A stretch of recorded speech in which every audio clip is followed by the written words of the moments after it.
Drinking warm water before bed balances blood sugar levels and reverses type 2. Thousands of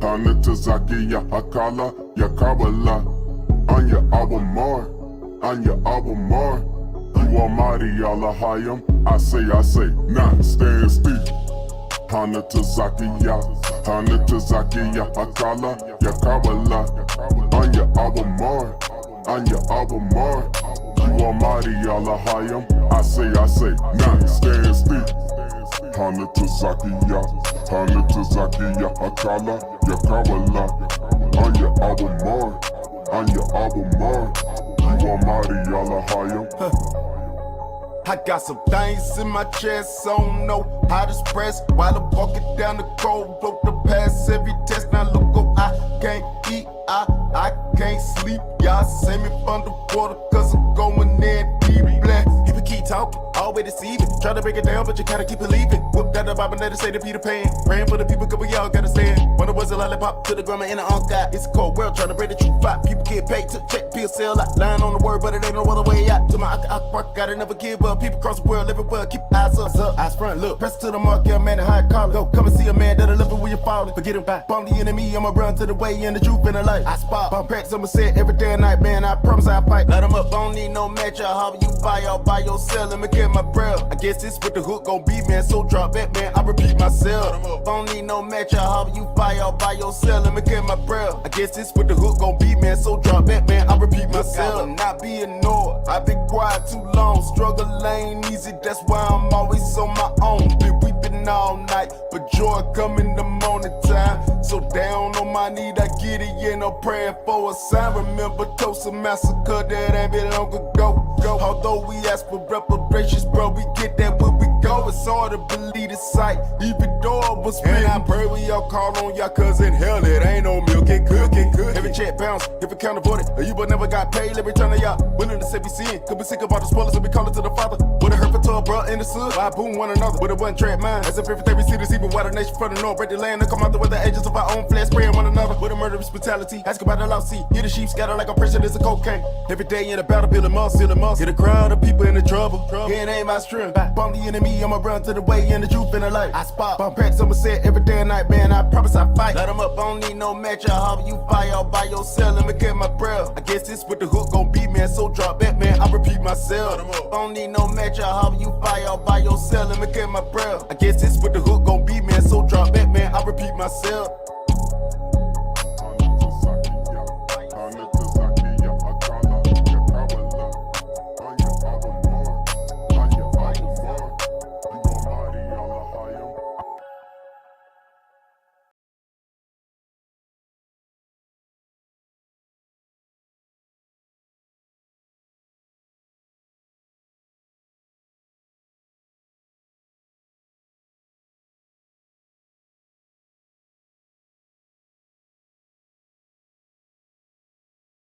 Who are enslaved. So they wanted to convert all people from what they called Islam or what they call Islamic phobia, whatever, like they do now today. Portuguese soon expanded their trade. So is a Muslim mean he who submits. So they was trying to convert all Muslims to their uh, faith. They gave them that Cesare Borgia thing and all that.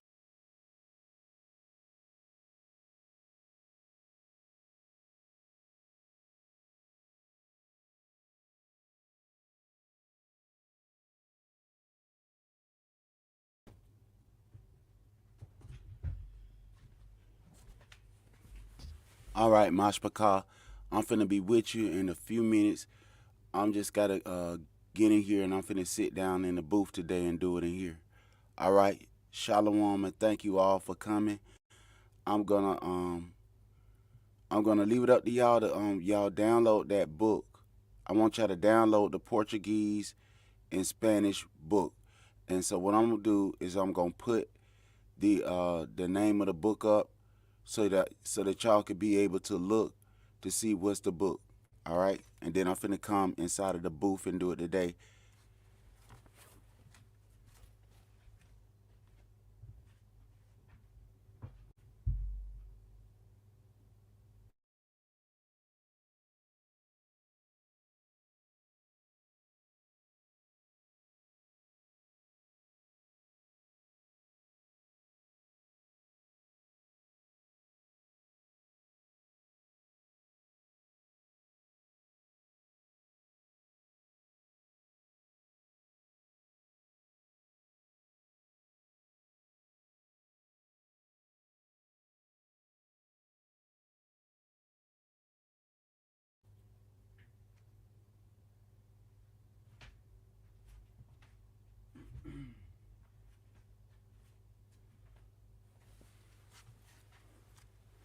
Shalom, Moshe.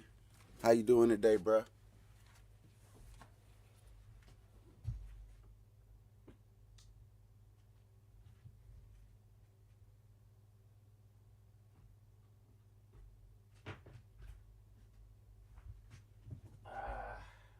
Just gotta get this thing set up real quick.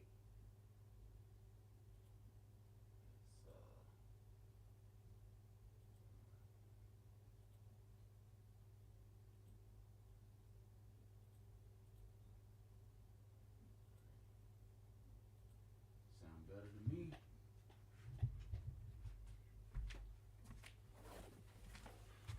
That's what it is, bruh. So I had built me a booth, or a whole booth, studio booth. I've been working on it. I've been working on this booth for a while. Y'all can hear me correctly, right? Let me see. I'm gonna set up my audio over here. Yeah, so I can hear myself.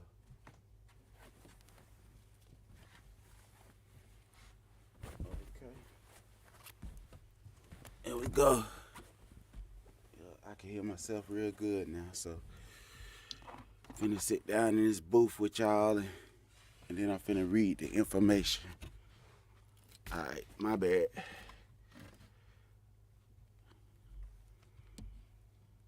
And Sister Mika, how you been doing? You alright?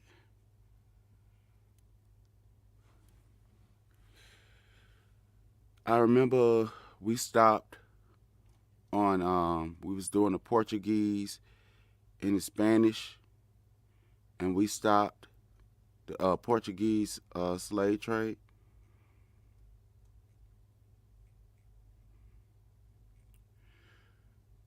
Portugal and Spain, as you see it up there on the screen, it's slavery in Portugal and Spain. I want y'all to go ahead and get that book. And I'm finna be reading from this book. So if anything that people need to understand, they just need to look inside of this book about what I'm doing today. And I'm going inside of the Bible too. So when I'm getting ready to go inside of the Bible, then I'm gonna start reading. But so I stopped on page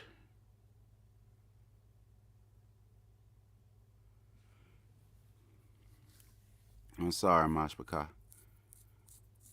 Just making sure I got everything like I had it the other day. And I just wanted to do it kind of like different today, because I wanted the audio to be a lot better. When you're doing something for the family, you want it to be at its best standards. And sometimes trying to get that done, some things have to change up a little bit. And until, I don't know if they working on something to be able for us to use our phone to control the app, like a Bluetooth or something. But that, I think that'll be cool. If that's something that they thinking about doing, that'll be a good move for that.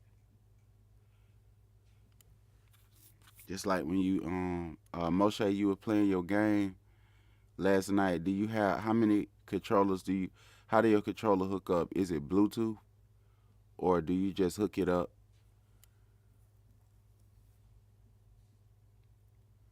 without any Bluetooth connection?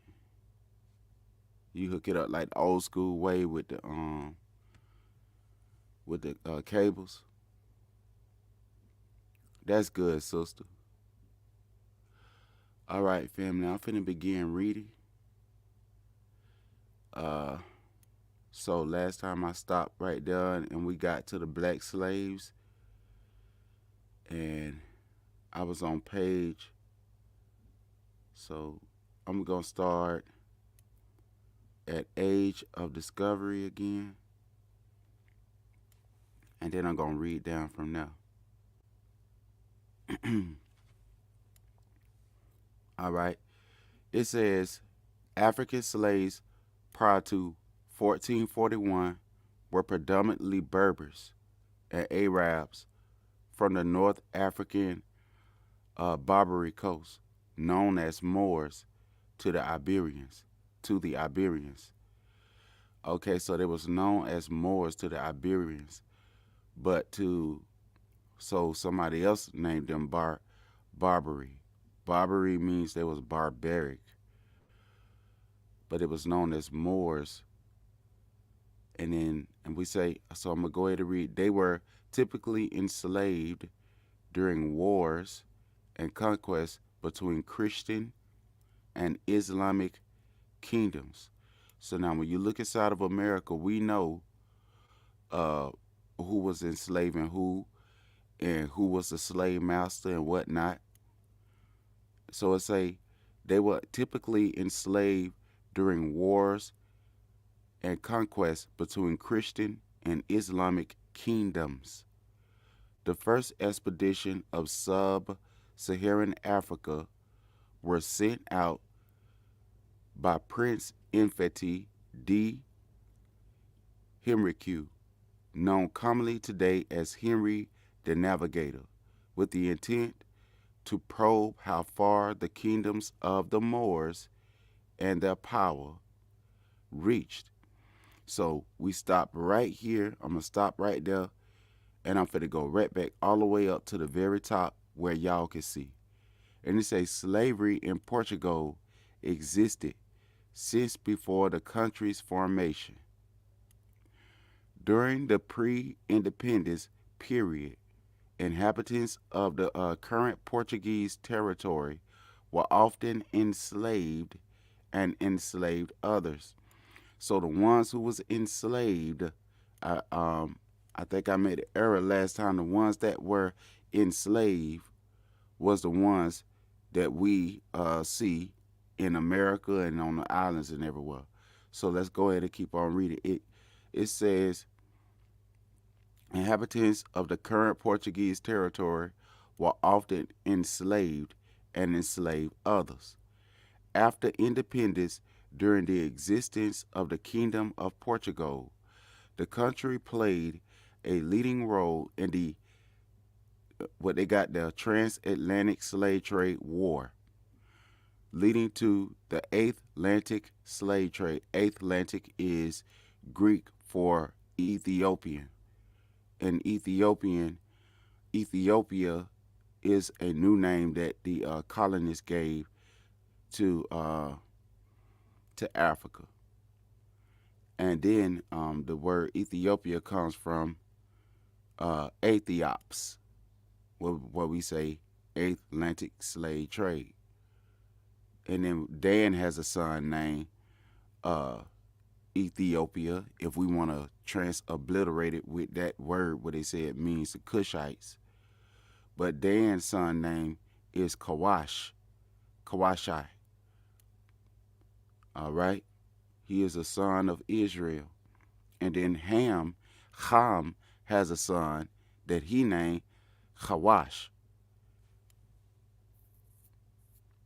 And he's a son of Ham. Kawash is a son of Ham, and Kawash is a son of Dan. There are two different men and two different nations. Okay, and Kawash lived together in Ethiopia. All right, and some of them went up to the middle of the east, and they look like they could be twins if they're not mixed. And if they mixed with so we know how that go. So let's say right here, the transatlantic slave trade, and they look like each other, which involve the mass trade and transportation of slaves from Africa. That's another name that the colonists gave to the country, to the continent. They made it as if Africa just is the name of everything. So that's another brand right there. That's a brand right there. Africa is their brand. So instead of just taking an iron brand and branding the whole continent all across the dirt and in the mountains and everywhere with one big old brand like they is the Almighty Allahayim. They just put it on their map and they put it on their paperwork and they put it on their pictures or whatever. And they say that this part belong to us over here, this part belong to this one over there. So they branded the continent just like they branded Kunta Kinte, all right, and our ancestors. Slaves from Africa. So it's 50-something countries in Africa and other parts of the world to the American continent. They branded this place over here and named it America. The imports of slaves was banned in Europe, Portugal in 1761 by Marquez de Pombal. However, slavery within the African Portuguese colonies was only abolished in 1869. So remember, they said that 1611, I might be getting the Bible versions mixed up, King James Version 1611, but that was published in the 1600s. All right. So we got right here, you got a Bible translation while slavery was going on in 1611, all that throughout that time. People was being trafficked from Portugal and from Spain and being sold inside of auction blocks and put on ships and sold to Georgetown and sold down there to Jamaica and sold to Europe and sold to the islands everywhere. This is where these people was taken from, and they were called one people, not many tribes like most historians like to say. But it say right here that it was the Moors, the blacks, the Negroes that was enslaved. There's other records showing that they were called the Negro Jews, the Portuguese and the Spanish Jews. That's who these people were called. All right, slavery was a major economic and social institution in Europe during the classical era. And I want you to know that Portugal, there were some European Portuguese and there were some European Spanish people. Those were two different kind of people. They was, and then you have the Ashkenazim, and all of them had all their part to play inside of this. Portugal and Spain, like I told y'all before, was a part of the Roman Empire. When the Roman Empire fell,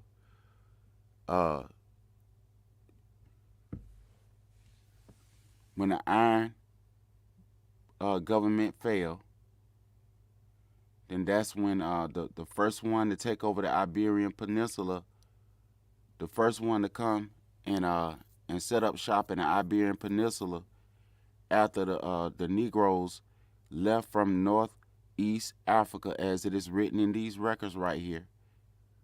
And it was calling them Muslims. After they had left, then you see that the Ashkenazim came inside of there from Europe.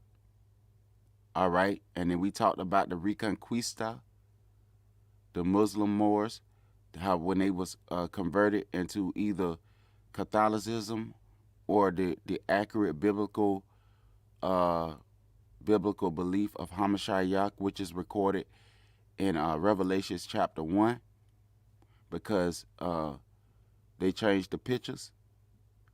They was called Moriscos, so they were still called Moriscos. They changed their name, so Moors who converted to Christianity were known as Moriscos.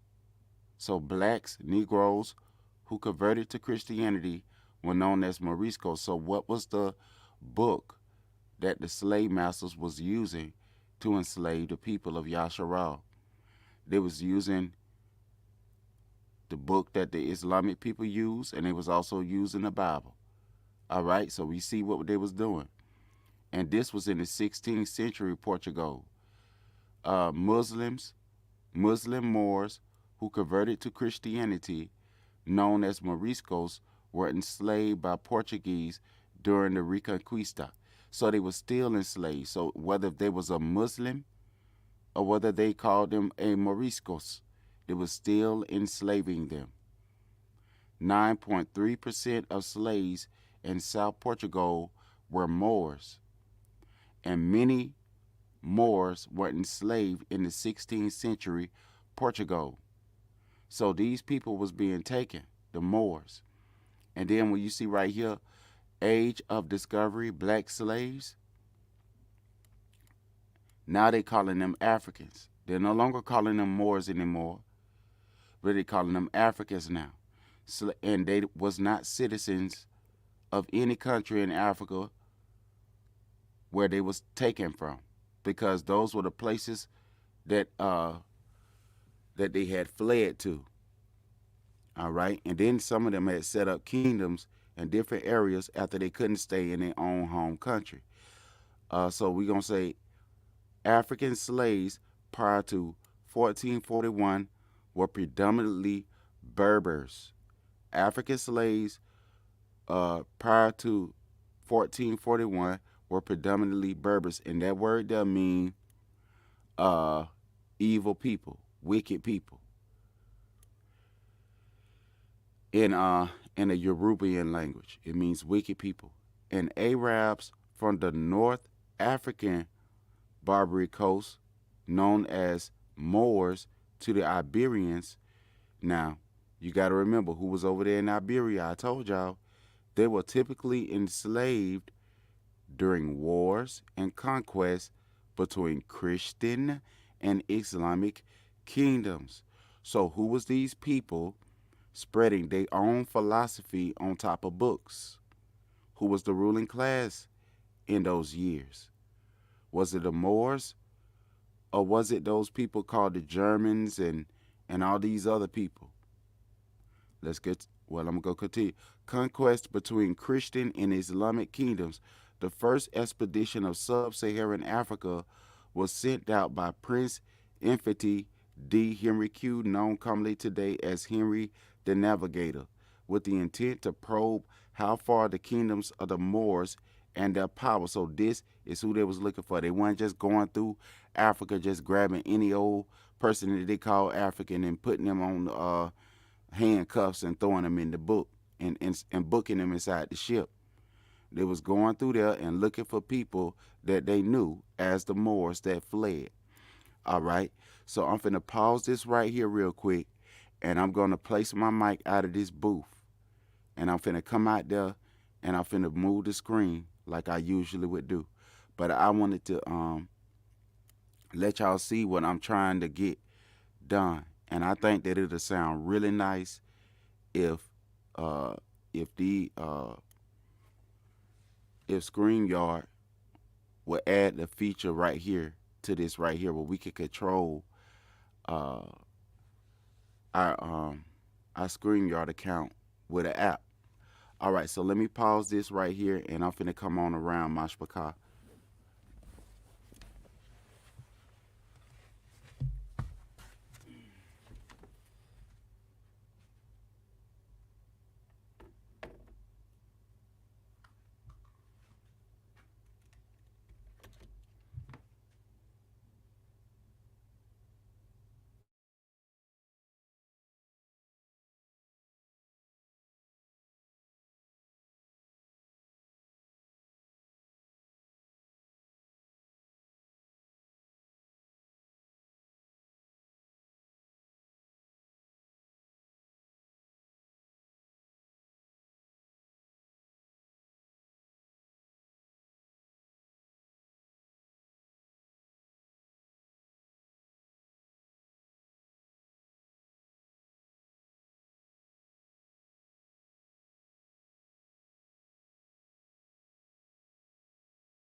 All right, Mashpaka, I'm back. Thank y'all for being patient with me today. I got a lot going on today. All right, so now I'm finna go ahead and go to where we left off on the last time. My bad. All right. So it was right about here.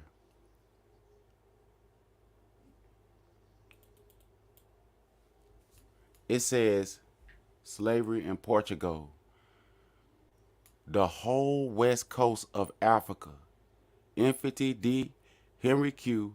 held the monopoly on all expeditions to Africa, granted by the crown until his death in 1460. So it was a person in Portugal. Remember, the Portuguese was the head over this right here, and you said Infantry D. Henry Q. and they say Infantry D. Henry Q.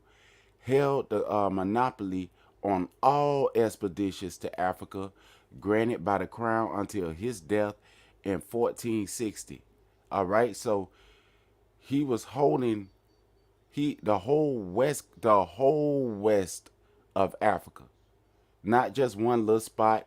And people could say, okay, nothing happened over here. The whole west coast of Africa. Infantry D. Henry Q. held the monopoly on all expeditions to Africa, granted by the crown until his death in 1460. So they was looking for the Moors. They wasn't playing like they was looking for our ancestors. They was looking for the Negroes. Afterwards, any ship that any ship sailing for Africa require authorization from the crown. You see that? And it back then, if you lie on the king. So these people had taken down records of this stuff. Any ship sailing for Africa require authorization from the crown. All slaves and goods brought back to Portugal were subject to duties and tariffs. Slaves were baptized before shipment. So, if the people who was enslaving them was also the ones enforcing their baptism, then they was not going off of what the native people believed.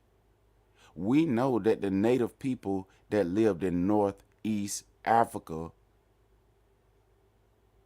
they wrote the books.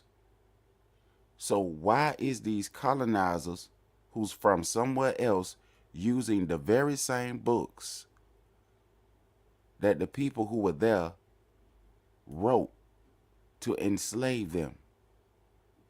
Their process of enslavement, which was viewed by critics as cruel, was justified by the conversion of the enslaved to Christianity. So this is why they was making them Christians, so that they can have a cover for what they doing. You know, to keep the people calm.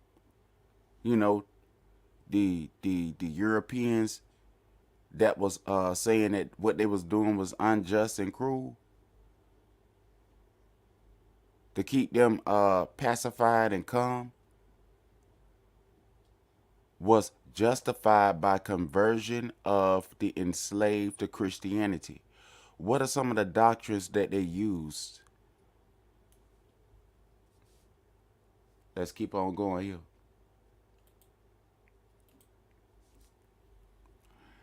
The high demand for slaves was due to a shortage of laborers in Portugal.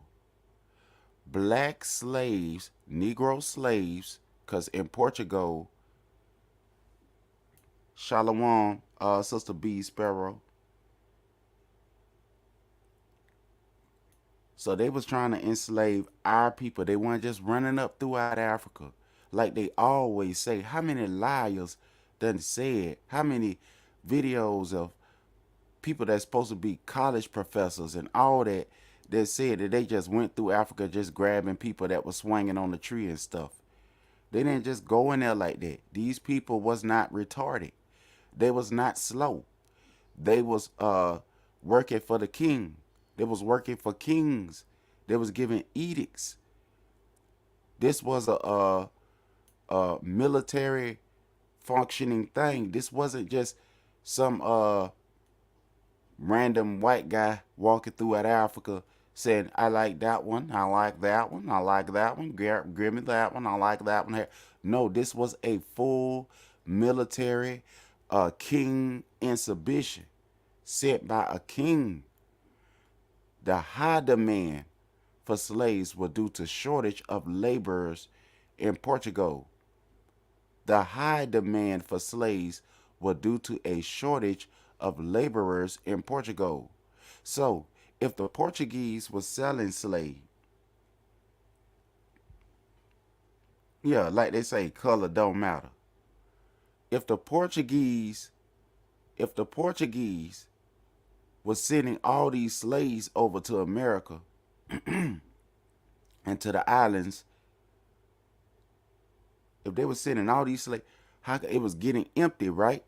So they started going right back over there to look for even more Moors. Because, look here, the high demand for slaves was due to a shortage of laborers in Portugal. Negro slaves were in high demand than Moorish slaves because they were much easier to convert to Christianity. Now, what is the difference between a black and a black? What is the difference between a black and a black? Think about that. So we're going to get into this in a few minutes because we know that black and Moor mean the same thing. It means black skin. But let me keep on going. Black slaves were in higher demand than Moorish slaves because they were much easier to convert to Christianity and less likely to escape. Now, which one do you come from? Which side do you come from, Moorish or black? Where did they get the blacks? Y'all want to see where they got the black ones? Let's keep on reading. Although it was more expensive to purchase a slave than it was to employ a freeman, although it was more expensive to purchase a slave than it was to employ a freeman. So if it was more expensive to purchase a slave than it was to employ a freeman, why were they doing it? The sparse population and the lack of free labor made the purchase of a slave a necessary investment. Let's read over that again. Although it was more expensive to purchase a slave than it was to employ a freeman, the sparse population and the lack of free labor made the purchase of a slave a necessary investment. So the freeman was getting paid, but the Moors and the blacks did not get paid. The number of black slaves in Portugal given by the contemporary accounts argue that Lisbon, where is that at, and the colonies of Portugal average of maximum of 10% of the population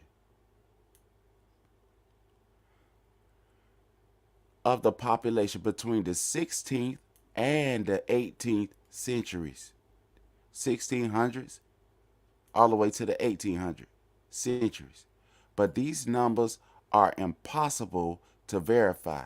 Most slaves in Portugal were concentrated in Lisbon, and to the south in the Algarve. The number of black slaves brought to Lisbon and sold cannot be known. This is because the records of both royal institutions responsible for the sale of black enslaved people, the Casa de Guinea and the Casa de Yiqwaba, were damaged during the earthquake of 1755. What I'm reading? Shalom Chicky History Channel.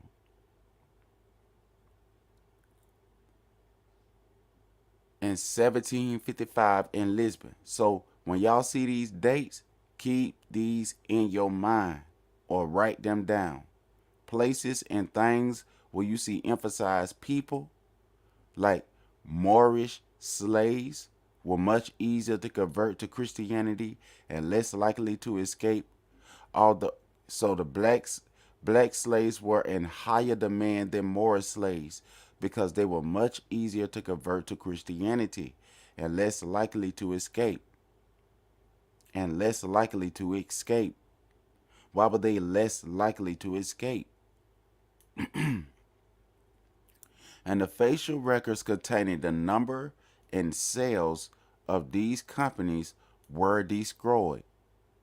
The records of the Royal Chronicler Zurara claim that 927 African slaves were brought to Portugal between 1441 and 1448, and an estimate 1,000 black slaves arrive in Portugal each year afterward.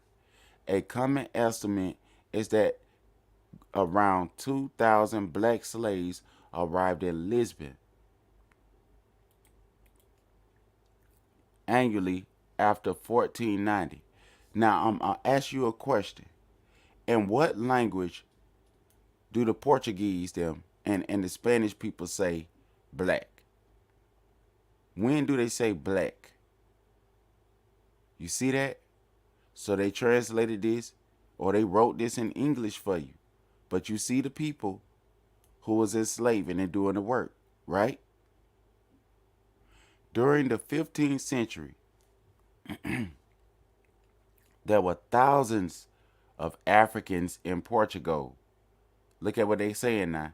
During the 15th century, there were thousands of Africans in Portugal. Remember, they called over there where we came from Northeast Africa.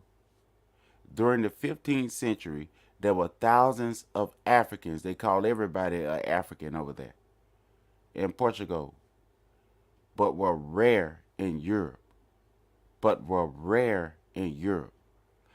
Did not they say that they had European Portuguese? So why didn't they call this Europe? Let's go down. The majority of Africans were servants, but some were considered as trustworthy and responsible slaves. Because of the Portuguese small population, who is these Portuguese they keep talking about? Small population. Portuguese colonization was only possible with a large number of slaves.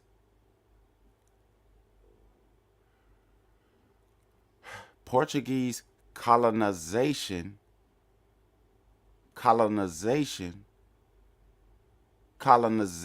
Portuguese colonization was only possible with a large number of slaves. They had inquired. So Portugal was a colony. In the late 15th and in the 16th century, the Portuguese economic reliance on slaves, see how they double fork tongue talking? So either the Portuguese was enslaved or the Portuguese was not enslaved. Small population. Portuguese, but the people, you ain't supposed to have no name no more, then I guess you can't say nobody's name then. So it's just Portuguese colonization was only possible with a large number of slaves they had acquired in the late 15th and the 16th century. The Portuguese economic reliance on slaves was less in question than the sheer number of slaves found in Portugal.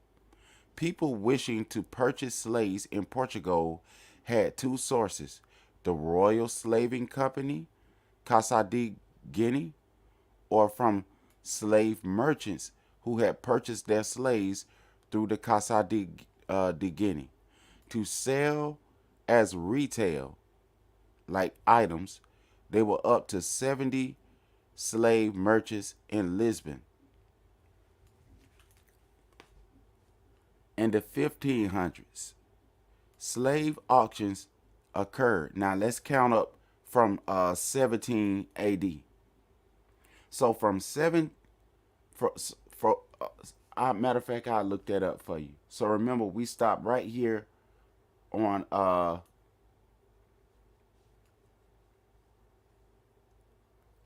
verse 15. Verse 15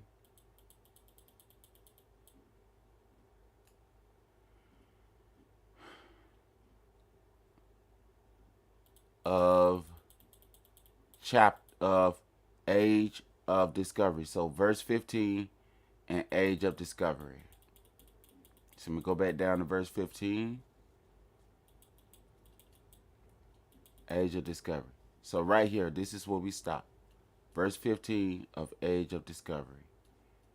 And let me pull this so I can see properly when I come back. There we go. All right. Now, let's go right here to the presidents. And you find this file, I put it inside underneath the channel. This file, I put it underneath the channel in the description right here. All of the files that you heard and that you seeing is in the description. But one song. The other song, you could go to that same playlist and you can find it. You know how to find it. All right. So now, you know how people say it don't matter?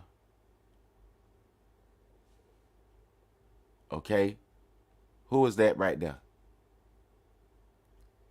Who is that? You didn't get no reparation. Look. Who is this right here? Who is this? Who is this? Who's this? This one, that one, this one, that one, this one, that one, this one, that one, this one, that one. All these people have ancestors that owned slaves. All of them. Some of them didn't want to share that information. They just confirmed that they owned slaves. So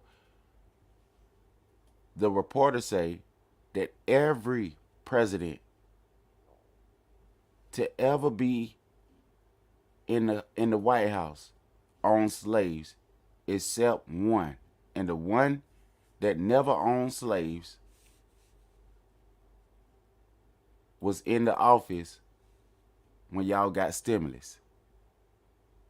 But all of them, it say every president of the United States of America except Donald Trump have ancestry in slave master, as one of their ancestors is a slave master.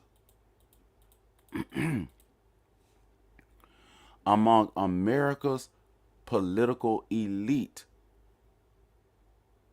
routiners found that. Now I'm finna read this article for y'all.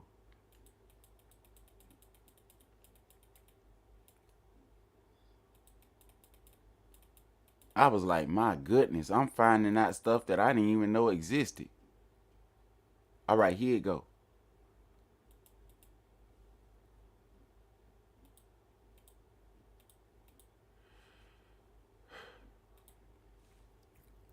America's Family Secret, Slavery, Descendants, Part 1. Which book y'all want to keep reading?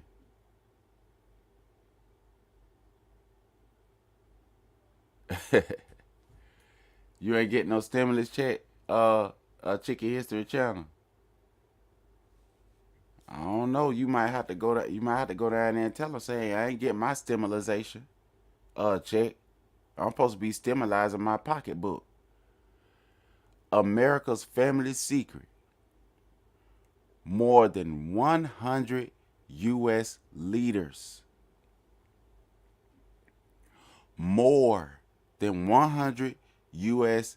leaders, lawmakers, presidents, governors, and justices have slave-holding ancestors. A Reuters examination found, not me, not the Negroes, few are willing to talk about their ties to America's original sin. By Tom Lester. You can look up this author. Lawrence, and I put the article down there for y'all so y'all can go and look at it. And if they have a book or anything, if y'all support people that's telling y'all the truth, it's all I know. All I know. A chiseled block of sandstone in the U.S. Capitol visitor centers serve as reminders that home of the nation's Congress was built in part by enslaved black people. They say it don't matter.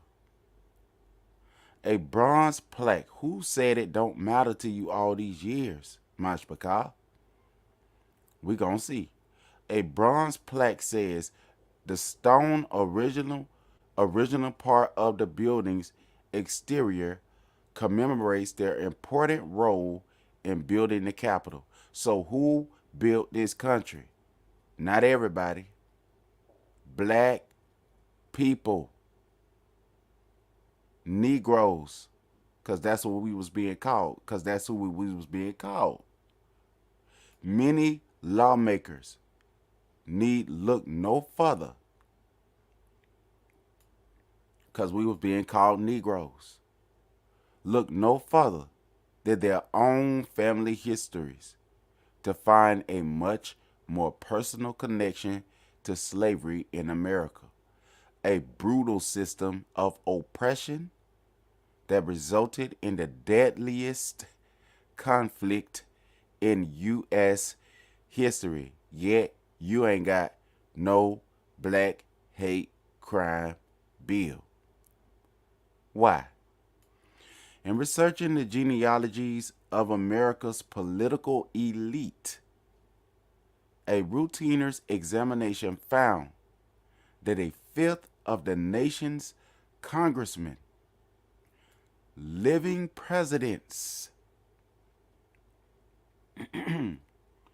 Supreme Court justices, and governors are direct descendants of ancestors who enslaved black people. Among 536 members of the last sitting Congress, Reuters determined at least 100 descend from slaveholders.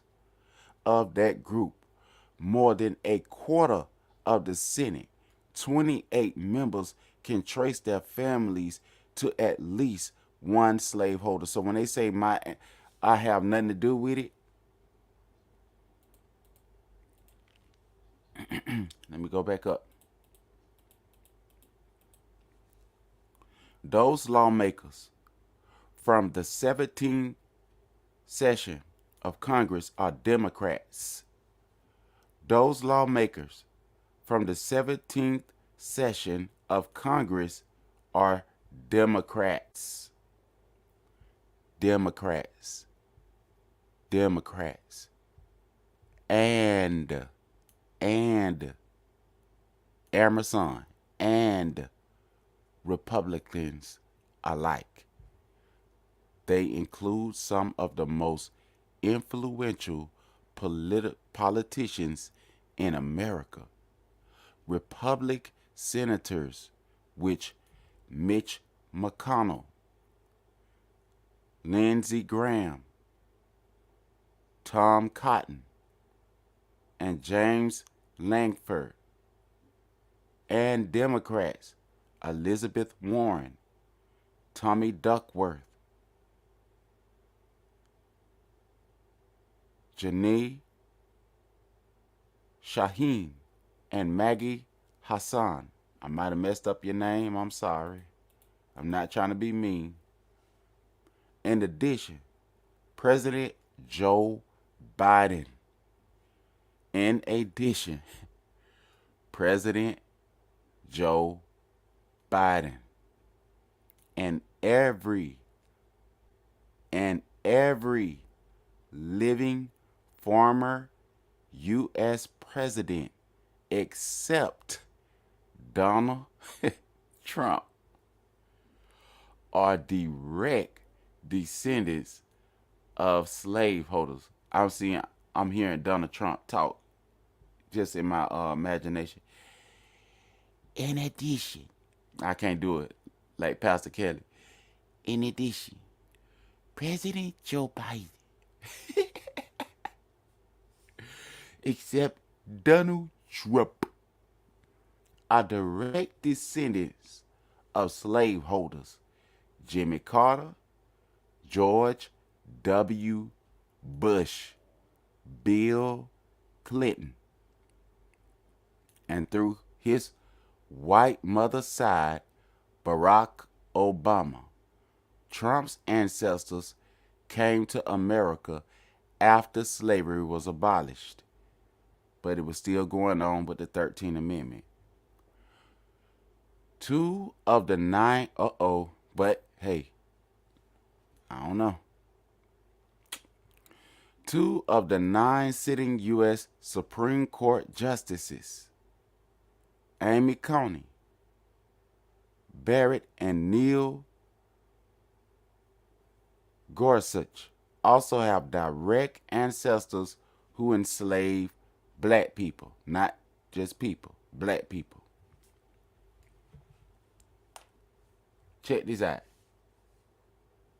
This series was reported by Tom Bergen, McKinney Bryce, Nicholas P. Brown, Donna Bryson, Lawrence Delavan, I think, Brad Heath, Andrea Junte, Gui, I don't know the names.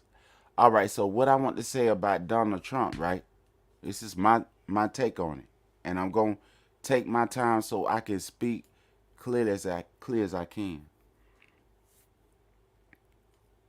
Even if you did not own any slaves, everybody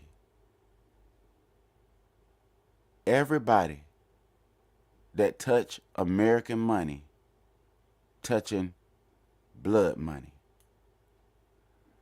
And when Donald Trump was elected inside of the building that our ancestors built for free, when he sat in that building, he wouldn't be able to sit in there unless our ancestors built it for free. Every monument, all of those buildings, those old buildings and all that, our ancestors built for free. Remember this. All right, now let's go ahead and slide down and look at some of these presidents. Explore the U.S. elite's ties to slavery. Who has family ties to slavery? And what did learning about those connections mean to them? Also explore documents that include the names of the people some of their ancestors enslaved. So you might see your grandmama or your granddaddy in there. All right? So you're going to get to see what the ancestors, I don't know if I'm finna read all of them, but you're going to see here, this is the handwriting of a slave master. And you're going to see what the descendants of those slave masters has to say. You heard what the other guy had to say. And if he's in here, aye. But look, How that look on you, I don't know, sir. But 1853, right here. I'm not good with reading this anymore because I think nobody don't really write in this no more, and some of their handwriting, I don't understand. So, but I think they say,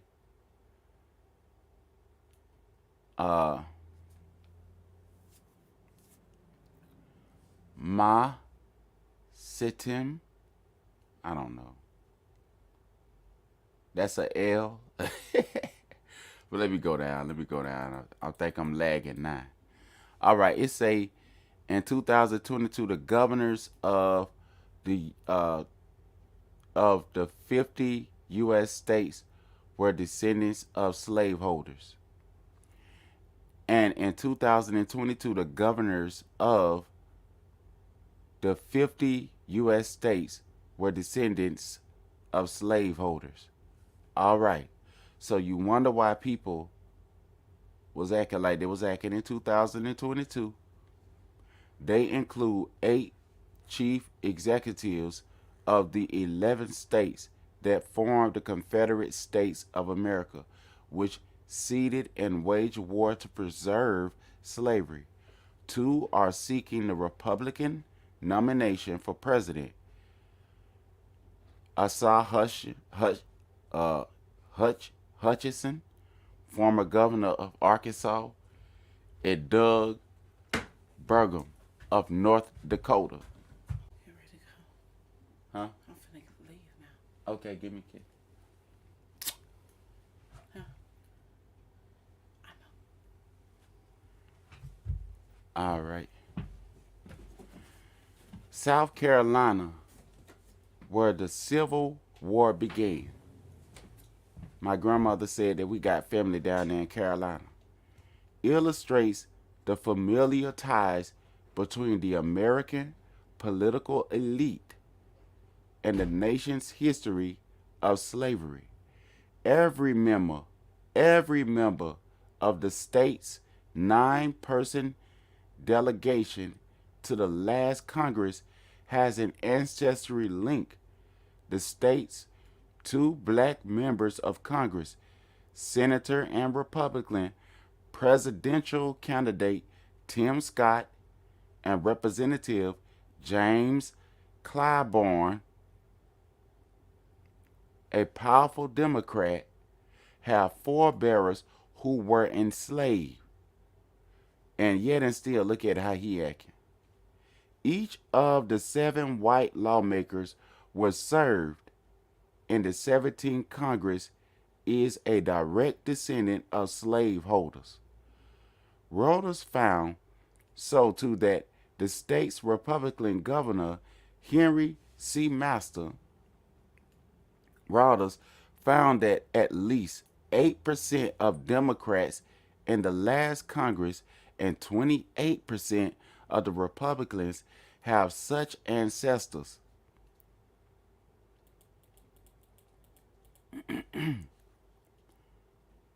Preponderance of Republicans reflects the party's strength in the South, where slavery was concentrated.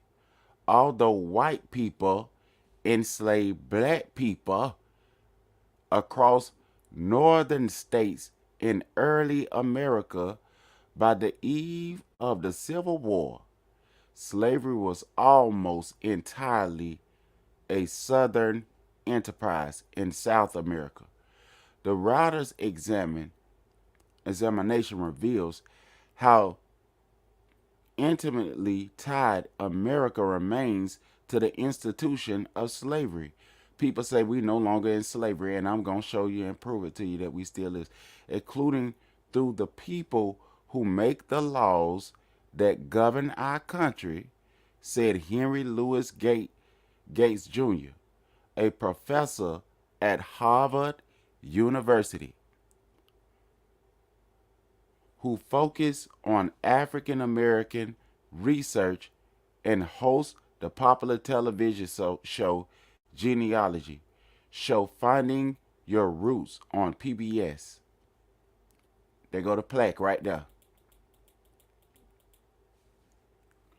Gates said identifying those familiar connections to slaveholders is not another chapter in the blame game. We do not inherit guilt for our ancestors' actions. My ancestors ain't enslaved no white people.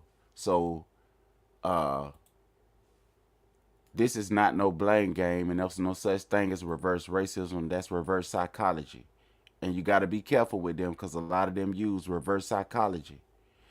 Gates said identifying those familiar connections to slaveholders is not another chapter in the blame game. Who did not inherit guilt for our ancestors' actions. So he don't even feel guilty for his ancestors' action. It's just to say, look at how closely linked we are to the institution of slavery and how it informs the lives of the ancestors of people who represent us in the United States Congress today. Gates said, this is a learning opportunity for each individual. It is also a learning opportunity for their constituency.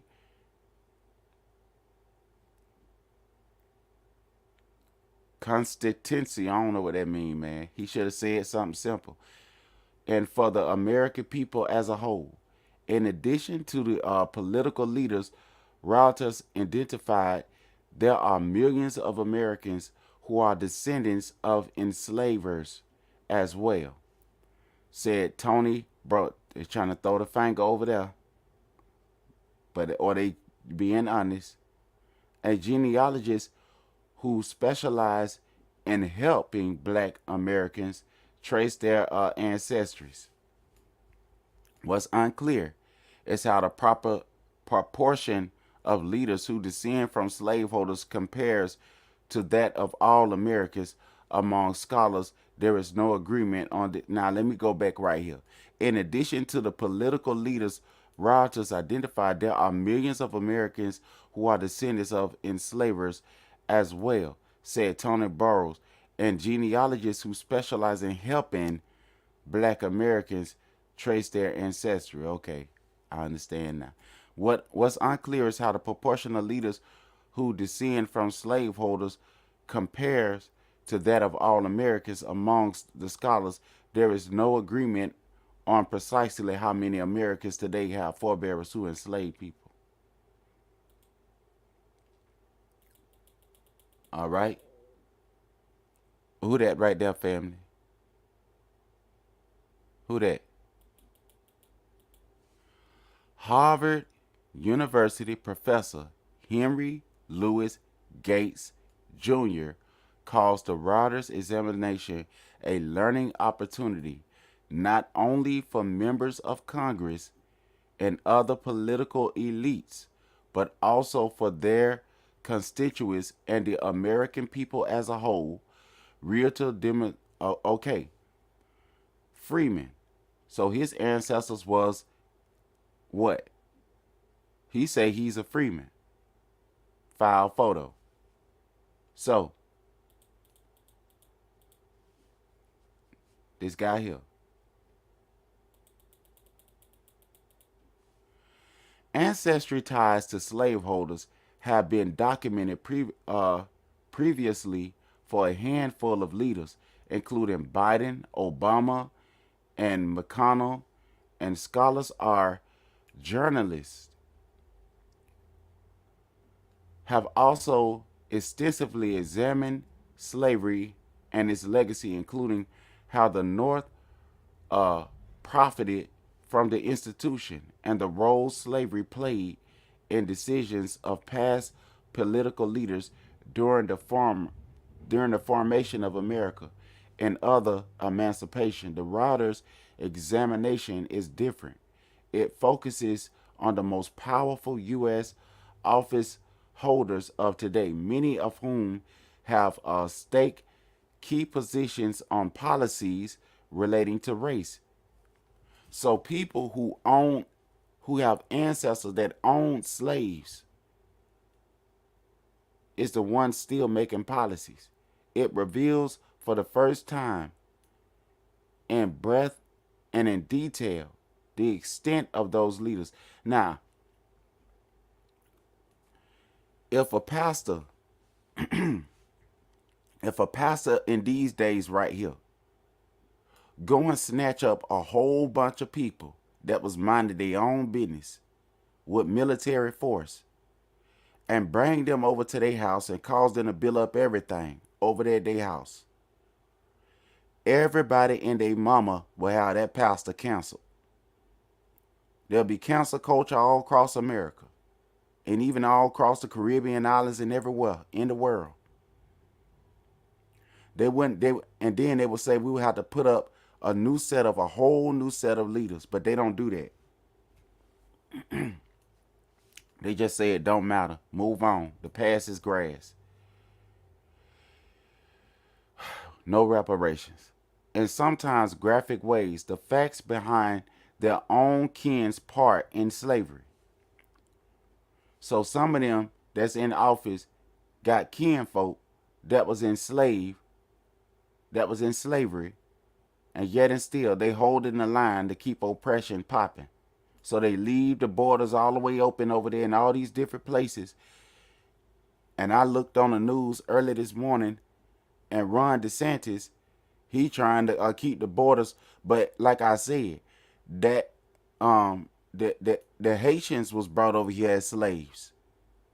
But if it wasn't for that coup that was set up over there, and them people over there got hit in Haiti, then they wouldn't have to worry about them they government being destabilized and they trying to get over here.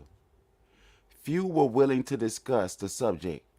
Only a quarter of those identified as having slaveholding ancestors offered it, and for the ones that confessed it, that was boldness enough for y'all to do that.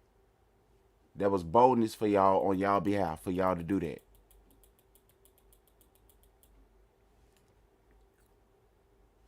All right, so we're going to look at some of the people who had the decency enough to not try to hide history.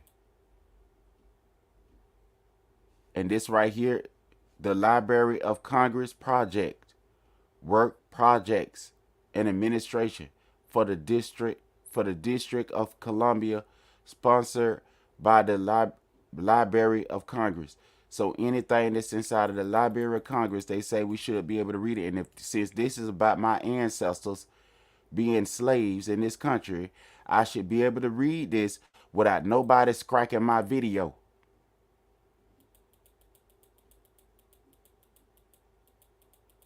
And I got the right to talk like I want to talk. I ain't hurting nobody. So let's go. And we're going to look for some of these slave masters. Because anybody that want to build new prisons and stuff, they is a modern day slave master. 13th Amendment. Anybody that assigned the 94 Crime Bill Act, anybody that assigned it right there is a modern day slave master. 13th Amendment to the United States Constitution. The 13th Amendments to the United States Constitution. The Constitution of the United States is the supreme law. That means the highest law. When you say supreme, you saying you're white supremacist. The Constitution of the United States, and I'm gonna show you why I say that. Supreme law. So they say they supreme of the United States. They are the supreme law of the United States. I superseded the Articles of Confederation, the nation's first constitution, on March 4th, 1789, originally including the 7 articles. The Constitution delineates the national frame and Constitution, the powers of, and so if Joe Biden is elected inside of office still, And Donald Trump was kicked out of the office for stuff that they said he ain't had no business doing. And he was not convicted of a crime. Why then is Joe Biden still in office when he signed the 94 crime bill?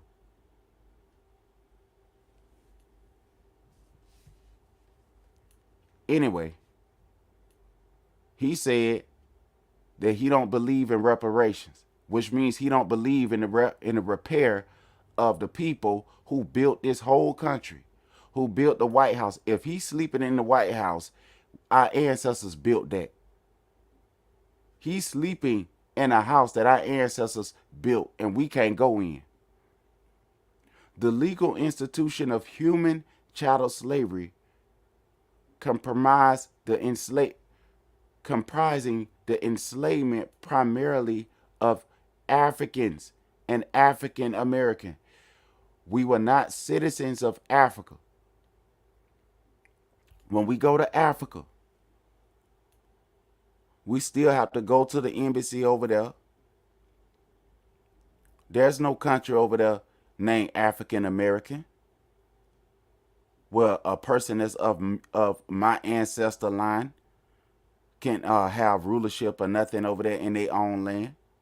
We don't have no sovereign country of our own. We're not sovereign over here in America, and we're not sovereign in Africa. But other nations in America can go back to a sovereign country, whether they're going into Africa, whether they're going into Europe.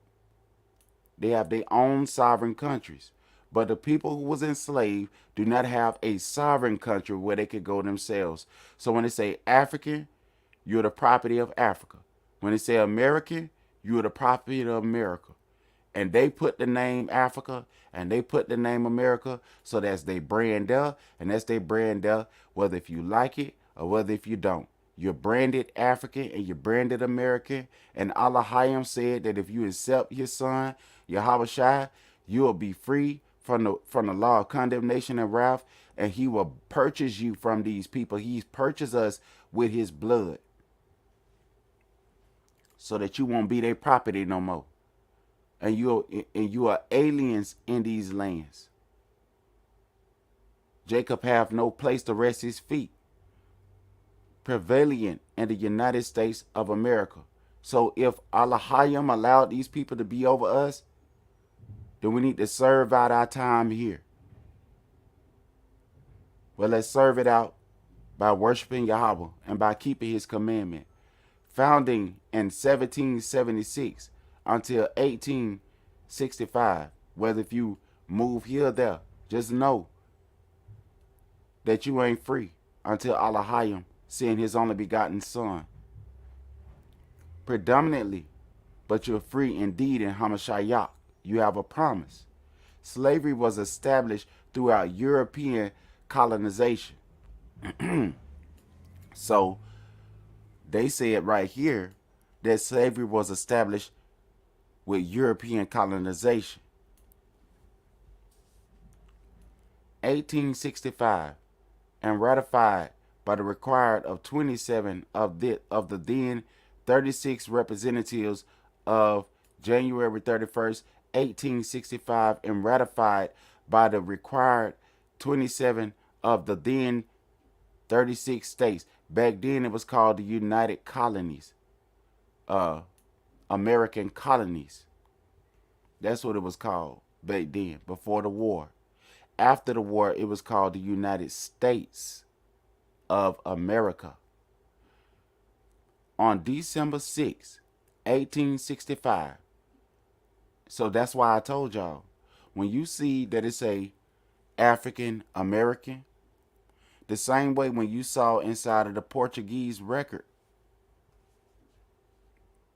when we see inside of the Portuguese slavery record, it show you Shalom Ama, April showers. It show you that America was not called United States of America back then. Before that war, it was called American colonies. That's where the word where you get for apartments because apartments, original word for apartments is called colonies. You can look that up. It's a 1300 film when they was doing slave cropping. What they call it, sharecropping, in the 1930s, when my granddaddy was born in that form of slavery. Granddaddy Ernest Lee Kennedy. Yes, right. I said Kennedy. Representative of January 31st. He was a Negro. And I look up to try to find who was the Kennedys in American history, the black Kennedys. And the only thing I found was something about Tupac. And let me share that with you real quick, because that had me intrigued. I said, Tupac, that's my cousin? So let me look that up real quick, and then we'll be back here, because that was something I forgot to share with y'all. The black Kennedys. And I think that was just something that, what's his name? Common was writing. Common Sense is a rapper. So let's see, the black Kennedys. And I shared it with y'all. I don't know if y'all checked out that article that I sent. So I'm finna look it up on this live and y'all can see it. All right, now they got images up there. Okay. The black Kennedys. And I'm finna share it. Hold on in a few minutes. The modern civil rights movement and Kennedy administration. Let me look that up real quick. The black Kennedys. View site. All right, let me share that. Here we go. Music. Black Kennedy. Think Common. Think Common. All right. Let's go now and look at this real quick. Okay, so that's Common. So I guess Common say get his record. All right, so let me go back. So yeah, that had something to do with Common. He was doing something. I don't understand what Common talking about. Maybe he need to go into graver detail with that, because I don't understand what he talking about. The black Kennedys. But I do know that. Let's see. So, right here. JFK. Let's go here. So I'm going to read a little bit about JFK. All right. Now there is something called the Sankofa, where some of y'all they got the last name Kennedy, that's Negroes, where you will find some of your ancestors over there. That's why I found mine at. And it's called the Sankofa. The Kennedys and the Civil Rights Movement. John Fitzgerald. And so you can go and read that article right there. President Kennedy stands in semicircle with organizers of the March of Washington and the Oval Office. President Kennedy meets with the leaders of the March on Washington. 100 years of delay have passed. Now look, now it's still going on. They still say that Negroes shouldn't get nothing. 100 years of delay have passed since President Lincoln freed the slaves. Now look, 100 years of delay have passed. So back then they say 100 years of delay has passed since President Lincoln freed the slaves. Yet their heirs, their grandsons, are not fully free. They are not yet freed from the bounds of injustice. What did the Bible call this? What you was in? Bounds of injustice. They are not yet freed from social and economic oppression. And this nation, this is what President Kennedy said, not John Fitzgerald Kennedy. This is what he said of oppression. And this nation, for all its hopes and all its boasts, will not be fully free until all citizens are free. Malcolm X said we not citizens because we don't have full rights like a real citizen. We're just the underclass. Time of change. the 1950s and 1960s, and nothing Joe Biden and all them say that we don't deserve no reparation. Elder Martin Luther King said, we going to get our check.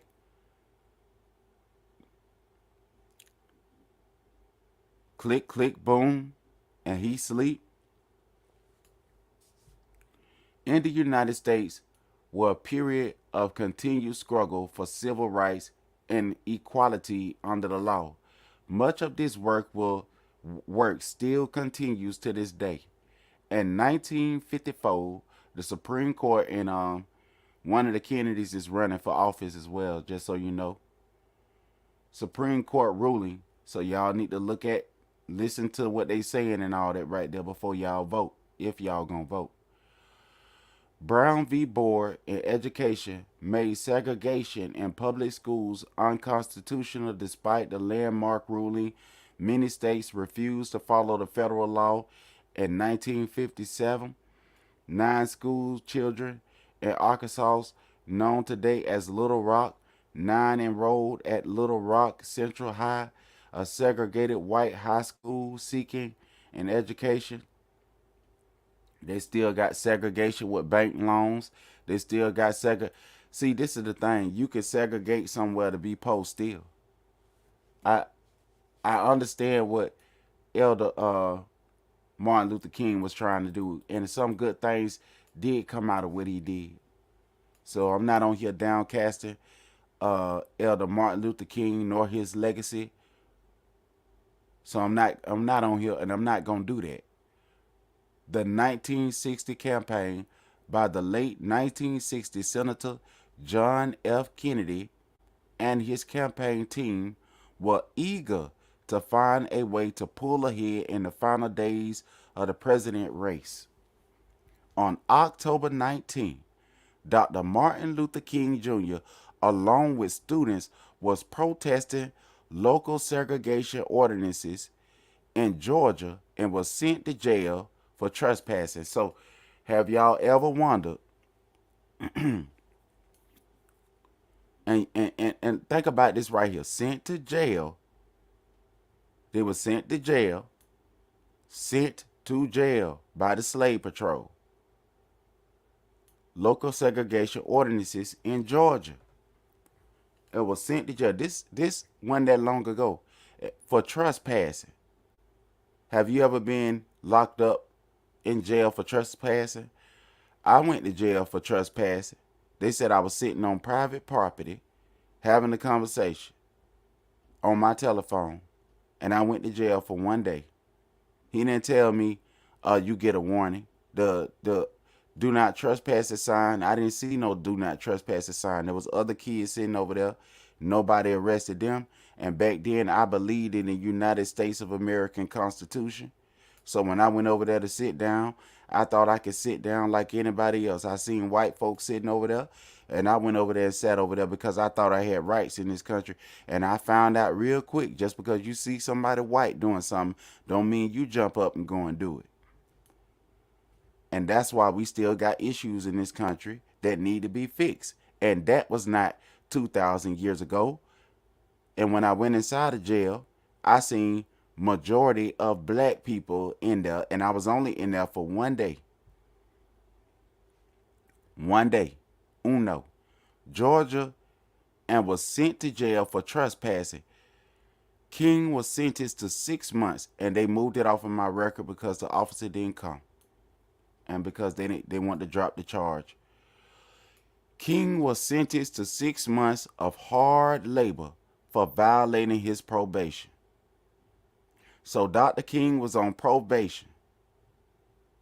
And even though he was on probation, Dr. King still got up and went somewhere else and spoke. So they put Dr. King on probation to stop him from speaking and telling black people to boycott.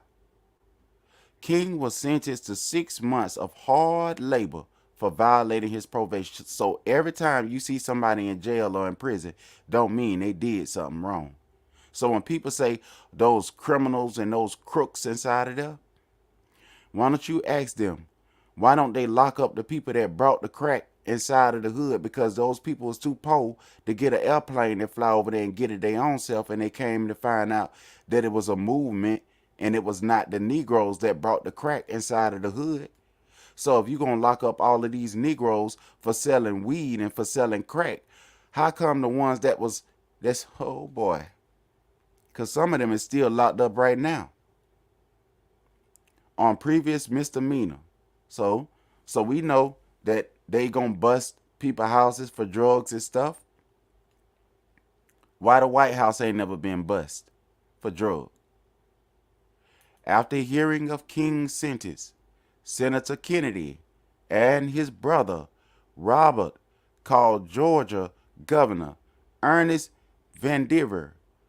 That's the one that my granddaddy was named after.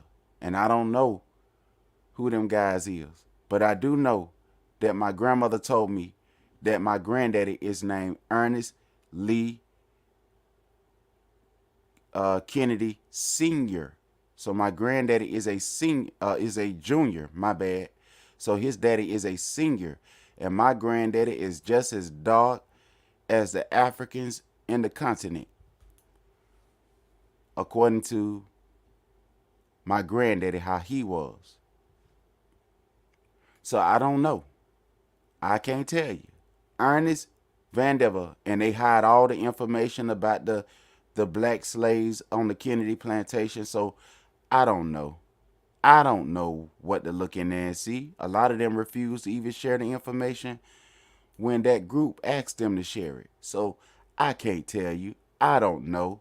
Some people just, their information is held hostage, and you just don't know, Mashpaka. You just don't know. But I ain't going to try to point fingers and say this and that and the other about nobody, but I would love for people to try to be understandable with people when they're trying to know who is my granddaddy and my grandpa. Vandiver and Petition King released Senator Kennedy, called Coretta Scott King, Martin Luther King's wife, and my auntie's best friend, to offer his help. Meanwhile, Robert Kennedy, named after one of my uncles, called the judge and was able to convince him to release King, but he's not the same Robert. The Kennedy's role in King, and you can follow my uncle on Facebook, he on there. The Kennedy's role in King's release quickly spread in the black community.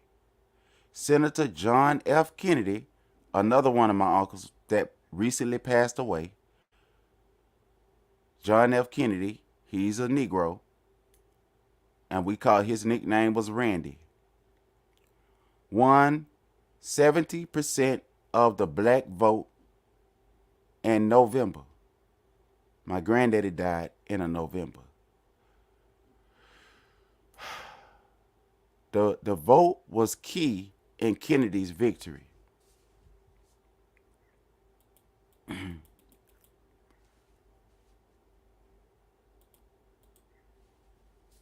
My granddaddy died in a November.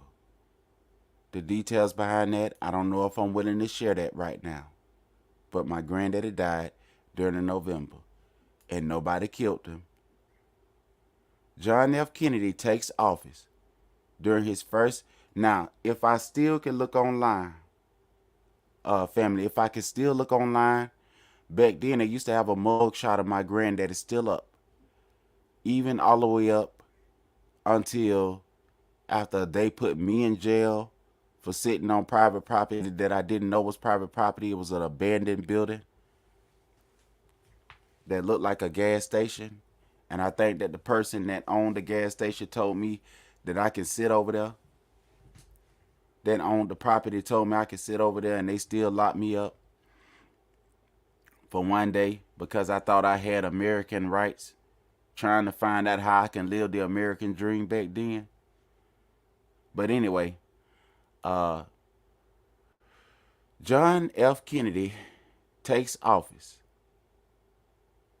During his first few days in office, President Kennedy instructed his cabinet secretaries to increase hiring of black federal employees.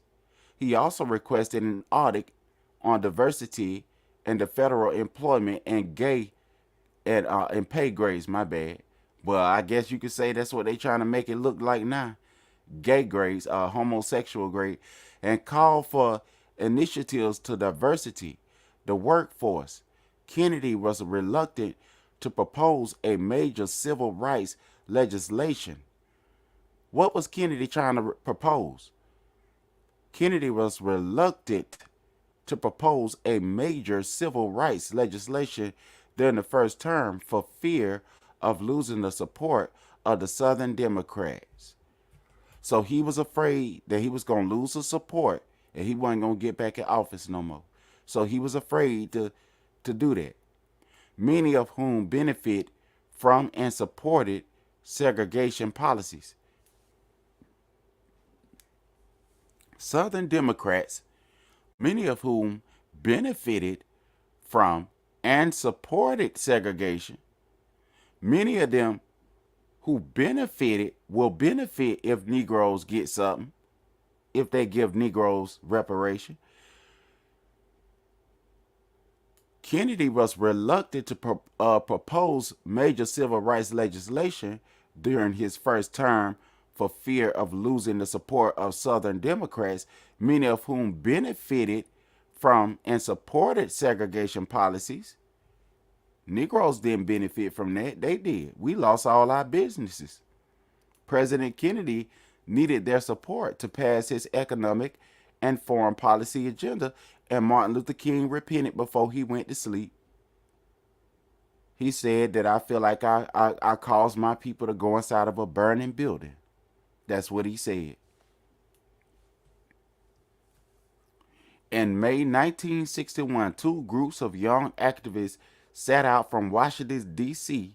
to test a Supreme Court case ruling that declared segregation on, and we see all the stuff that happened. And then people come over here and act like Negroes ain't go through nothing. And look at right here. It says General Robert Kennedy deployed 400 federal marshals to Alabama to protect the Freedom Riders. The Justice Department then petitioned the Interstate Commerce Commission, ICC, and adhered to federal law by September. And this is what Elder Malcolm X was talking about. So Elder Malcolm X felt some type of way back then. And I understood his point. I'm not on here to try to do none of that. I'm just trying to tell you about history and tell you the truth. Mashpaka, I'm finna take a short break, recess, and I'm finna talk to the family. So I'm gonna look inside of the chat and see all that was being said. Shalom and Shalom Moshe Ben Ben Moshe.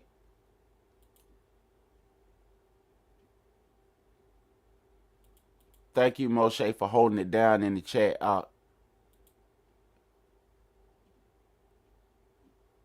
Sister Naomi. Shalom, sister.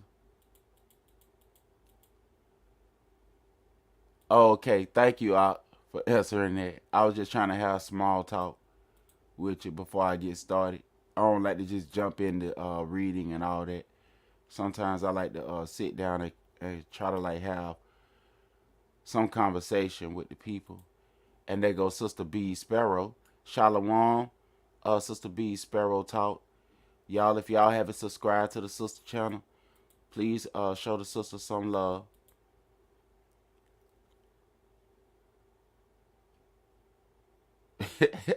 Okay, Moshe say, God love everybody is Christian doctrine.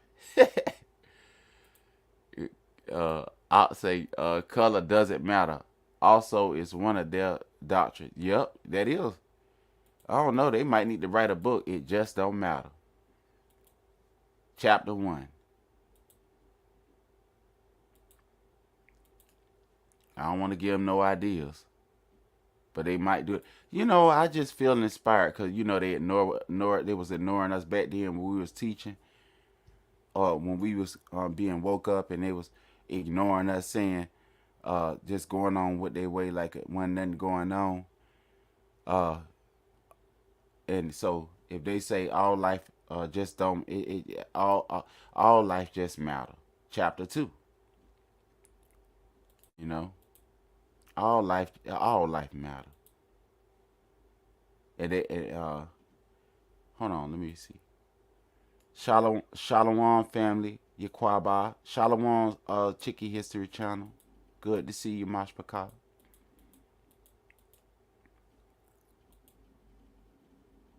Okay, sister Chicky History Channel say, and am I the only one that didn't that didn't get my stimulus check? I'm saying like one of my uncles. Am I the only one that did get my stimulus check? I feel you, sister. You might need the check. I am black family. That right, sis. Hello, everyone. Shalom, Mother April showers in the place to be. Mother April showers in the play. That's all right, brother. I'm working on something. I want to work on something where I can start trying to do stuff too for the family. We need to try to do little nice stuff for each other, and I want to find out a way where I can try to like do little nice stuff for the family. But I ain't got money like that out, so I got to try to find a way to save money or whatever. And whenever I can, man, I want to try to start doing something nice. Whether if you a Hebrew or if you as a Gentile from another nation that love Yahweh Shai, I want to work on doing something. But I can't do it broke. So, hey, I pray that Yahweh will open up doors so that I'll be able to be a blessing to the family. So, I'm finna go back to this Portugal thing. And so remember we stopped at 15. So to let you know that America was very much involved with slavery. And slavery is still going on, so you won't know, so you will still know that the scripture is still accurate when somebody keep coming to you telling you that slavery is over because it stopped in 1940 and whatever, whenever they said it stopped. Or they say it just don't matter, whatever they say, nothing ever happened before and this and that and the other. You was not oppressed, so we got to read. We got to read. Allahayim will deliver us. All right. So right here, so let's look at the crimes that happened. All right. So it say right here, let me see if I can move this to the middle so y'all can see it better. Nah, it ain't gonna work. All right. So here we go. Let's go back down to 5. There we go. 15, 12. My bad, family. So I'm gonna read a little bit of this, and then I'm finna chill out from reading this stuff right here, and then probably have a little conversation with you. I dropped the link again, family. You could come in and talk about some of the wide variety of stuff that I've been just hitting on backward and forward that I have spread out here today. The occupation of slaves varied widely. Some slaves in Lisbon could find themselves working in domestic settings, but most worked hard labor in the mines and metal forges, while others worked at the docks and loading maintaining ships. Some slaves worked peddling cheap goods at the markets and returning the profits to their masters. Opportunities for slaves became free were scarce. Opportunities for slaves to become free were scarce.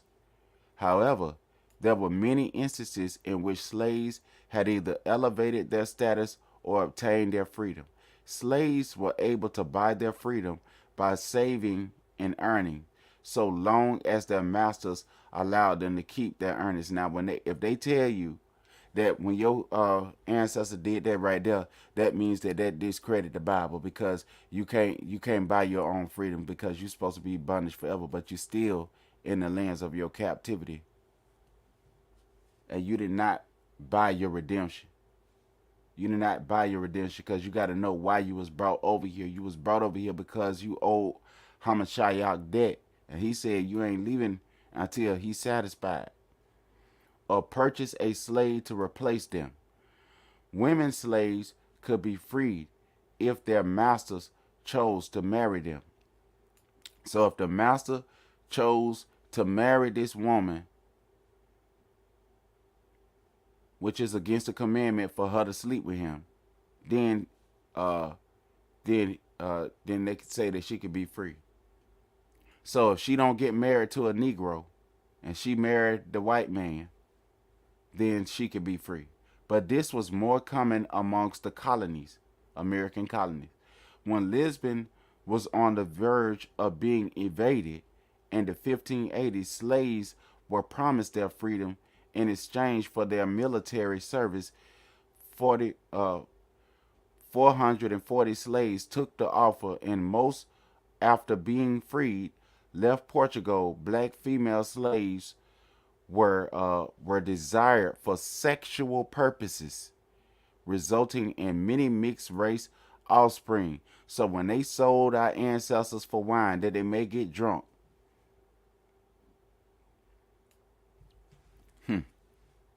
what are they selling for? And that they may prostitute them, because that's what they was doing, and that's what the Bible said they would do. And the Bible said that the female slaves will be wenches, because that's the translation of that word, resulting in many mixed race offspring. That's in Deuteronomy chapter 28. A bed wench, all of the things that we were supposed to be slaves in America and all in the islands and everywhere, is recorded in Deuteronomy chapter 28. Purposes resulting in many mixed race offspring, and this is what we call mamzers, right? This prompted the Council of Trent. So this is how they did it. They wanted sex slaves. They wanted sex slaves, something that they say that they is against, and that they say they fighting against.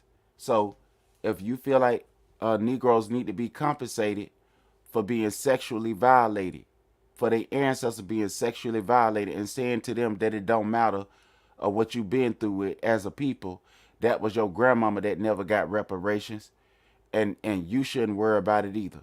We don't have nothing that we need to fix with you. What you going through with does not matter. You should stay under my foot forever, because you don't deserve nothing. Resulting in many mixed race, but you don't have nothing left from your father and your mother for you. Resulting in many mixed race offspring. This prompted the Council of Trent in 1563. What did they do to reconcile this situation? To denounce the widespread immorality. Mulattoes had the ability to integrate into society. Mulattoes. Some would even command whole fleets of ships. So who was the mulattoes? Slavery did little to alter society in Portugal due to the slight ease of enslaved people. They weren't easing up. People integrated. Those who did not assimilate were treated similarly to the poor.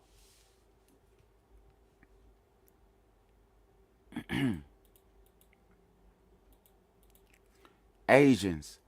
After the Portuguese first made contact with Japan in 1543, now we got an Asian hate crime bill.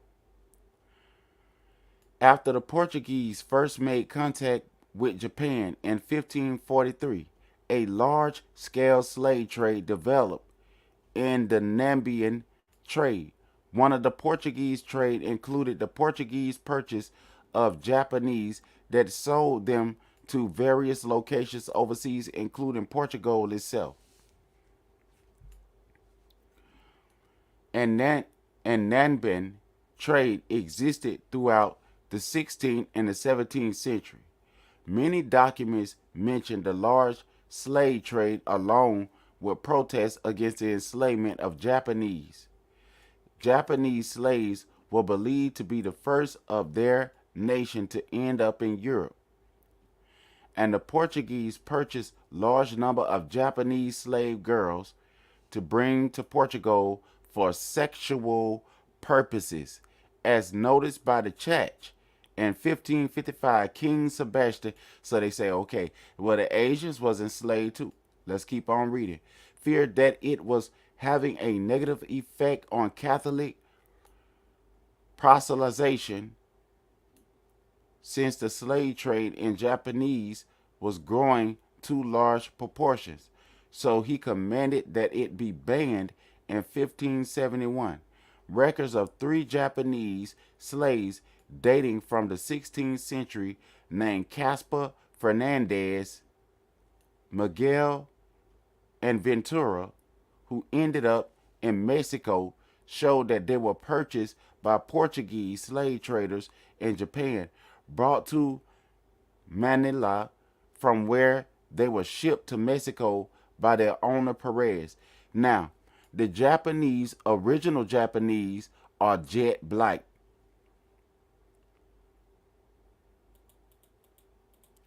More than several hundred Japanese, especially women, were sold as slaves.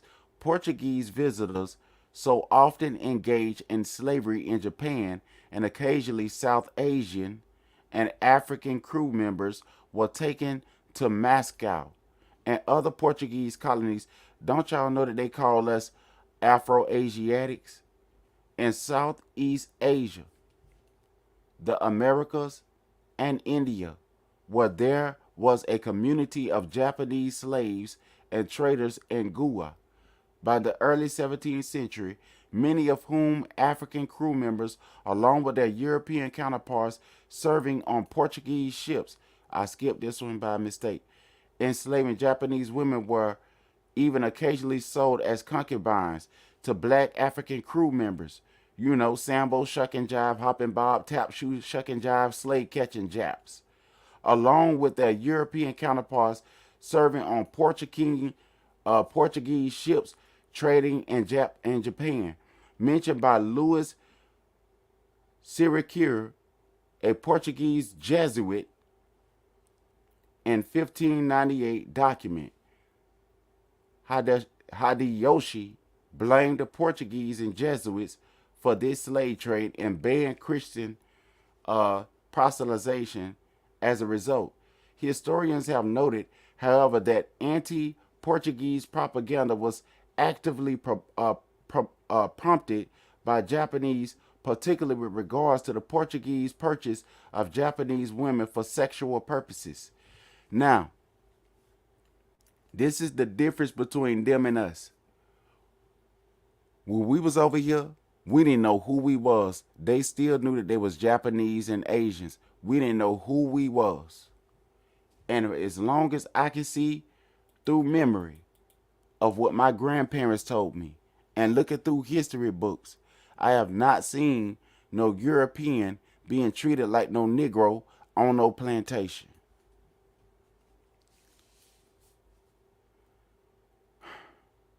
Some Korean slaves were brought to Portuguese and brought to Portugal from Japan, where they had been among the tens of thousands of Korean prisoners of war transported to Japan during the Japanese invasion of Korea. The historians pointed out that at the same time, Hideyoshi expressed his indignation and outrage at the Portuguese trade and Japanese slaves. He wasn't talking about the Negro slave. He wasn't worrying about y'all. He himself was engaging in a mass slave trade of Korean prisoners of war in Japan. Chinese were bought in large numbers as a slave as slaves by the Portuguese in the 1520s. Japanese Christian daimyos, mainly responsible for selling to the Portuguese their fellow Japanese. Their fellow Japanese? Women and Japanese men. Javanese, Chinese, and Indians were all sold as slaves in Portugal. So wait a minute, the Japanese was selling slaves? So is they connected to the Portuguese? All right, family, I need some time to rest my brain. Pastor Kelly, we need your prayer. Father, y'all help me. All right, Mashpaka, I'm about to get off of here. I'm about to get off because I done read some stuff I ain't never seen before, man. Now I know that they had that documentation about the slave the American presidents of slave ownership. I read some of them documents about the Black Kennedys. So family, I done read a lot and I'm tired. My vocals is aching. And what I'm gonna do is drop the link, and I need some help because I'm tired. And I'm finna put some music in the background, and one of y'all could come up here and speak. It ain't gonna be up loud, but one of y'all can come up here and speak and help me out if you want to. Alright? Because I told my wife I was gonna come up here. And I promise y'all too. So that's what I'm trying to do. So I dropped the link. Mashpaka, you could jump up if you free. Let me look to see if somebody said they at work. All right. So let me share the music. Oh boy, how? I'm sleepy. So one of y'all can jump up if you want to. And after that, I'm going to rest for a little while because I've been talking about this for a while. And y'all know that I'm not usually up here every day. And I've been trying to make it a main thing to come up here more often. And that's why I'm kind of like tired and I'm not talking like my normal self. So I'm like stretched out between about 3 subjects in one. So I'm knocking out about 3 subjects in one. I was talking about the president thing.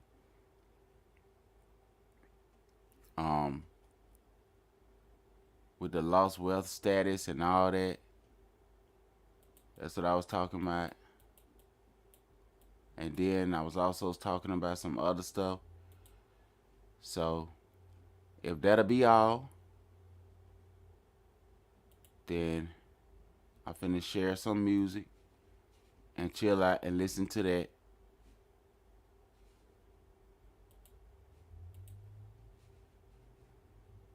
And then I'll get off of here soon.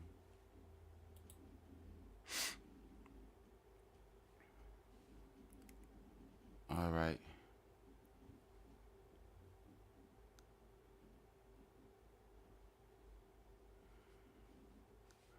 Let's see. Was disrespectful. Let's see. Let's do some music. Oh, and Brother Kate Judah live, just so y'all know.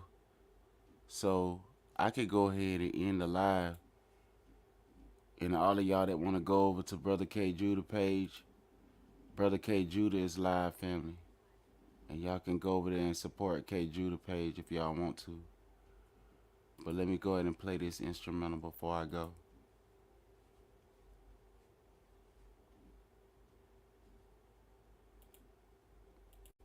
I want to say thank y'all, family, for coming out and bear with me while I was doing this.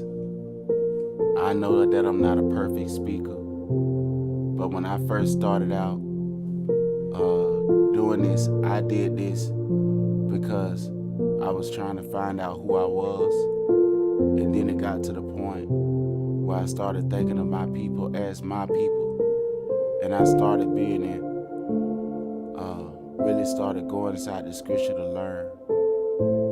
But before this happened, before I learned, was studying on who I was, I remember I was put inside of the hospital because of my faith.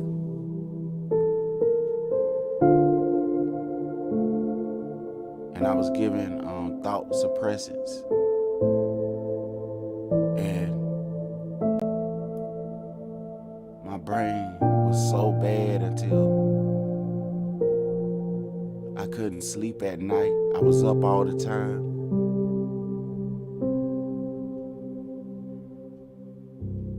And I heard so many voices and things going on with me.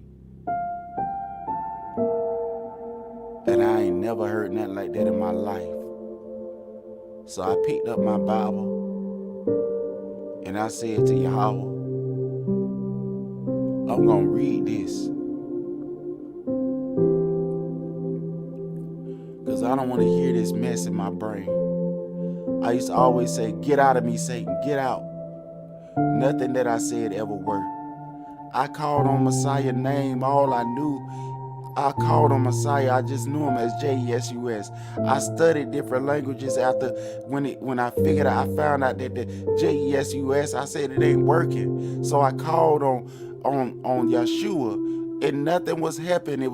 It kept on going. My brain was messed up and they kept calling hospitals out to lock me up inside of hospitals. No matter what I did, they kept calling out the police to harass me and throw me inside of the hospital. And every time they threw me in there, it kept raging right back up. No matter what I did, I continued to pray. I said, y'all please help me. And I kept reading my Bible, studying hard as I can, trying to find a remedy, trying to find a way out. I didn't know who I was.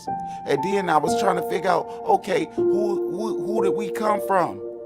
Because I started to feel like I was the devil.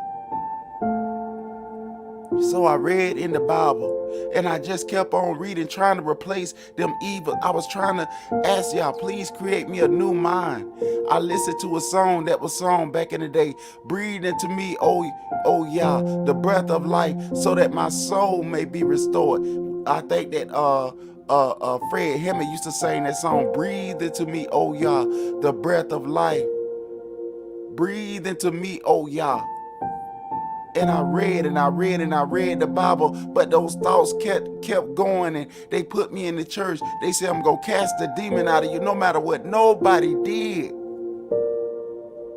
I continued to go through warfare after warfare after warfare. I laid down in my bed all night long. I woke up early in the morning and I never could sleep. Every day I went outside, I saw the police just continually to harass me. Many times.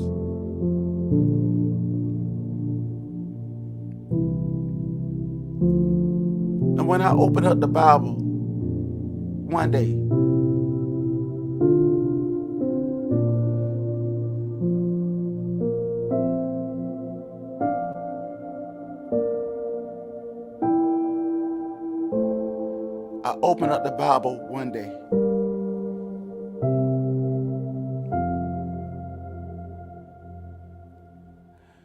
and I started seeing the promises in there.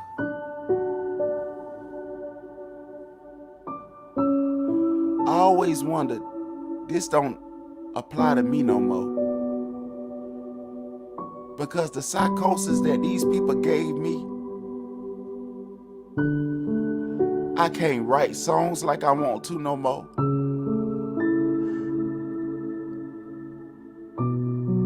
I can't sit quiet no more.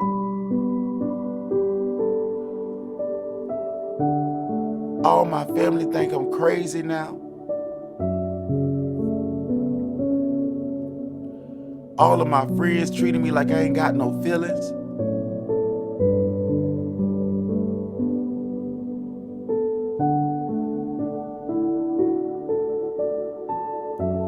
I opened up a Facebook page. I'm gonna give my testimony before I get up out of here. I opened up a Facebook page.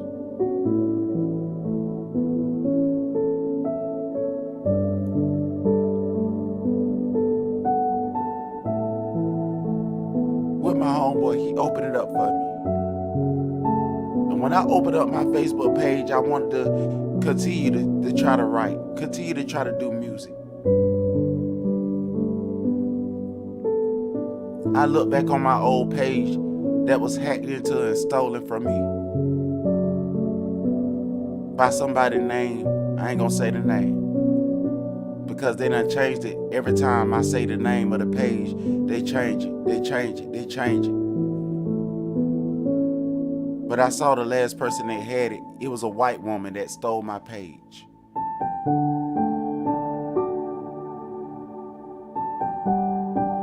When I look back on there, I don't know if I wrote like that. I looked on there and I saw my writing. It looked like scribble scrabble. It didn't look like I was writing English. I didn't learn how to write in school because I was continually sitting out of school every single day that I came in there. So I didn't learn how to write in school. So I was trying to teach myself how to write. I had to look inside of books and try to memorize words. People thought that I was trying to be better than them, trying to study so I could be better than them. No matter what I did, I was never accepted by nobody.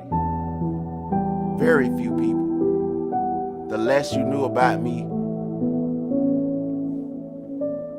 So, I know that the words that I say could be twisted and turned different kind of ways and made something that is not.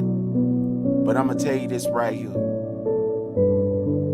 As I'm closing this right here. No matter what you're going through in your life, it's somebody else that's going through something. But no matter what you're going through in your life, and I want to tell you this before I go. I got to the place where even though I still suffer at times because of what happened to me when I was 17 years old, and it's been a reoccurring issue.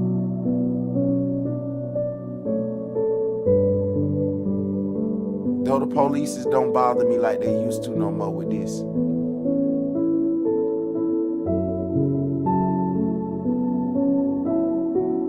I learned that there's some things in your life that you can't change. I prayed for 13 years. Back then I said, God help me. Back then I said, Yeshua. I said all the names I can find, trying to find a way to get help.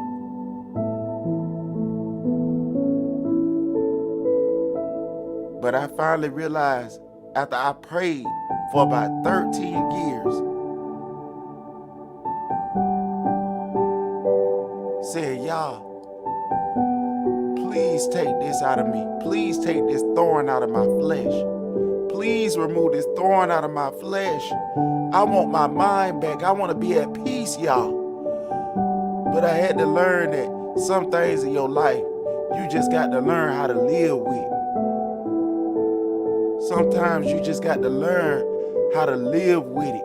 It is what it is. You got to learn sometimes that this is your situation.